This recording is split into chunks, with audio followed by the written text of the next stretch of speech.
Este video llega gracias a... Cambia tu préstamo a rebajatucuentas.com y tendrás cuotas bajas garantizadas. Es momento de aliviar tu bolsillo. Aplica para préstamos de empresas no supervisadas por la SBS. Podría aplicar para plazos mayores a tu actual préstamo. Gracias a Samsung. Respaldo a su iniciativa de destinar una enorme cantidad de dinero a los socios críticos de Estados Unidos, entre los cuales mencionó Israel y Ucrania, diciendo que se está invirtiendo no solo por la seguridad de esos dos países, sino por la seguridad de Estados Unidos.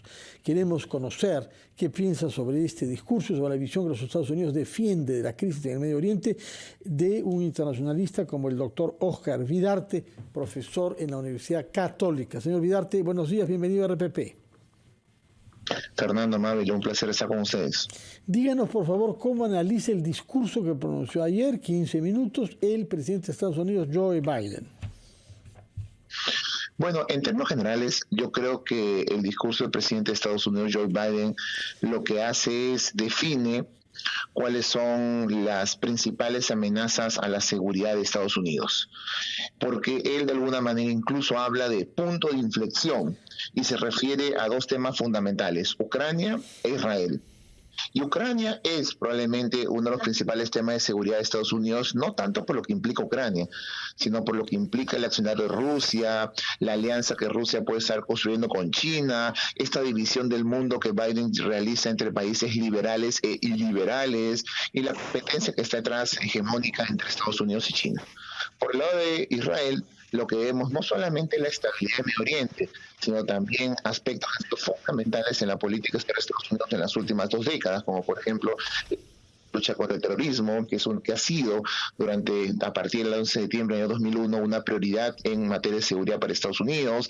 El papel que tiene Irán también creo que para Estados Unidos es fundamental. Así que Estados Unidos considera que el apoyo a Ucrania, a Israel, no solamente es un apoyo a dos países que de su punto de vista lo requieren, sino que son o representan pues intereses de seguridad muy importantes. Y a eso habría que añadir algo que puede pasar desapercibido, y es que cuando Biden habló de apoyo económico, no solamente ese apoyo económico, estos $100,000 millones de los cuales hablan, van a ir dirigidos a Ucrania y a Israel. También menciona a Taiwán, con lo cual pues también está definiendo lo que tiene que ser, o lo que para Estados Unidos es la defensa de Taiwán frente a lo que Estados Unidos considera el expansionismo chino. Así que yo creo que si uno ve el caso de Israel, el caso de Ucrania, y añadimos el caso de Taiwán, Estados Unidos, Biden está definiendo cuáles son los intereses de seguridad de Estados Unidos de aquí al futuro. Si estamos conversando sobre lo que ha dicho el presidente Joe Biden, es no solo porque esto competa a la política norteamericana, tiene un impacto a nivel global. ¿Cuál es el impacto de la posición que ha planteado Biden, por ejemplo, para la región sudamericana? Lo que pasa es que en el discurso de Biden y generalmente en la política de seguridad de Estados Unidos, América Latina no aparece en el radar. Es decir, cuando uno ve el papel que hemos tenido nosotros en el interés de seguridad de Estados Unidos después de la Guerra Fría, esto se ha ido reduciendo considerablemente. Así que cuando uno identifica cuáles son los intereses de seguridad de Estados Unidos en el mundo, de cara al futuro, como lo plantea de alguna manera Joe Biden, pues Latinoamérica no aparece. Más allá de que nosotros seamos fuente de narcotráfico o de inmigración, las grandes amenazas de seguridad de Estados Unidos no pasan por acá. No aparecemos, eso puede ser pero bueno. Esto podría tener repercusiones. Me refiero, por ejemplo, el tema de la inflación, la economía global. ¿De qué manera se puede ver impactada por la continuidad de una guerra? Ya no estamos hablando únicamente de la guerra Rusia-Ucrania, estamos hablando ahora de otra. La posición de Estados Unidos, sin duda, marca de alguna manera el derrotero de lo que viene. Sí, y es que a pesar de que el presidente Joe Biden trata de darle un cariz global pues a su anuncio, a su speech, a su discurso, porque él no solamente le está hablando a la población estadounidense, le está hablando al mundo, pues y somos conscientes de que hoy día las guerras, por más lejanas que parezcan, pues tienen impacto. Veamos lo que pasó con Ucrania, con el precio del petróleo, con el peso de los granos, con el precio de los fertilizantes, es decir, de que tiene impacto impacto tiene impacto. Ahora, yo no sé qué tanto Estados Unidos con esta declaración está apoyando una salida pacífica o la resolución del conflicto, porque más bien lo que está haciendo es invertir más en lo que es pues el conflicto bélico. Te pongo un ejemplo. En el caso de Israel-Palestina, un actor fundamental, y lo vimos en la década del 90, para intentar una solución del conflicto fue Estados Unidos. Estados Unidos fue un mediador fundamental que logró por poquito un acuerdo entre Israel y Palestina. Bueno, la pregunta es, ¿lo que está haciendo Estados Unidos hoy es un papel de mediación? ¿Es un papel que está tendiendo a acercar las partes? ¿O es un papel a través de ayuda económica a Israel que está promoviendo más el conflicto? Yo tengo la impresión que Estados Unidos no está jugando el papel que debería o podría jugar para lo más importante, que es la solución del conflicto. Bueno, y podemos asociar eso con lo que sucedió en el Consejo de Seguridad de la ONU, que votó un texto propuesto por el Brasil, que ejerce la presidencia provisional, es decir, transitoria, y el único que se opuso con su veto fue los Estados Unidos, ni siquiera el Reino Unido, que es el país más cercano a los Estados Unidos en estrategia ahí, votó junto a Estados Unidos. ¿Qué significa este aislamiento de Estados Unidos en el Consejo de Seguridad de la ONU? Es bastante contradictorio, porque paralelamente a eso, paréntesis, el aislamiento de Estados Unidos en el Consejo de Seguridad no es algo nuevo, es algo que ya viene de hace muchas décadas atrás. Hay múltiples oportunidades donde se han tratado de votar resoluciones contra Israel por situaciones que han implicado la vulneración del derecho internacional. Esto no era contra Israel, esto no era contra Israel, lejos de esto de Brasil.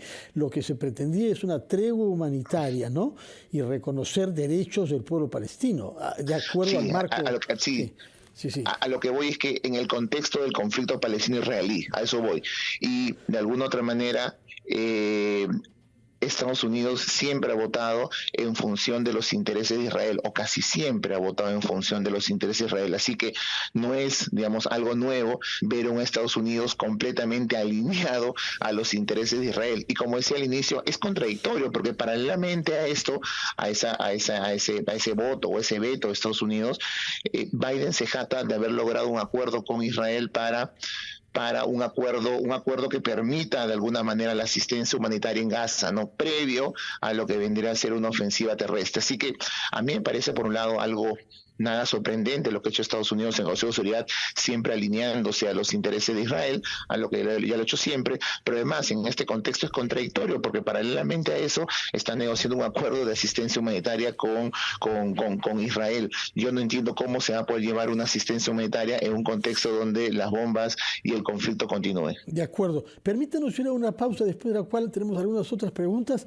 Alguna de ellas se refiere a la participación de otros países de la región, ¿no? Sabemos que se ha puesto más tensa aún la frontera con el Líbano, donde actúa la milicia chiita Hezbollah, pero además también queremos hablar sobre repercusiones en América Latina, porque hay una crisis también en Colombia, ¿no? Por las posiciones tomadas por Petro, y queremos, ya fuera de este tema, saber en qué estados se hallan ahora las relaciones entre Estados Unidos y Venezuela.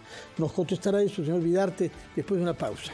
En ampliación de noticias con el internacionalista Óscar Vidarte, profesor además de la Pontificia Universidad Católica, y Fernando había dejado algunos temas pendientes sobre, también otros países involucrados de alguna manera en el conflicto de Hamás con Israel y la posición de Estados Unidos al respecto. Habíamos anotado por aquí algunos puntos. Fernando, te dejo para que retomes. Sí, mencionamos el tema del Líbano, porque siguen habiendo fricciones entre la milicia chiita que opera en ese país, Hezbollah, que es una milicia, ya sabemos, muy bien mantenida por Irán, lo cual supone que Irán sigue en torno a este conflicto, ¿no?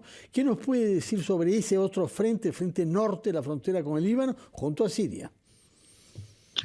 El gran problema del conflicto entre Palestina e Israel, y que ya lo hemos visto en el pasado, es que ha implicado el enfrentamiento con terceros actores al conflicto. En este caso puntual estamos viendo con preocupación lo que sucede en la frontera con el Líbano, estamos viendo con preocupación los ataques que realiza Israel a Siria, estamos viendo con preocupación las declaraciones de las autoridades jordanas que hablan incluso de una posible declaratoria de guerra en caso de que Israel pues tome acción en Cisjordania.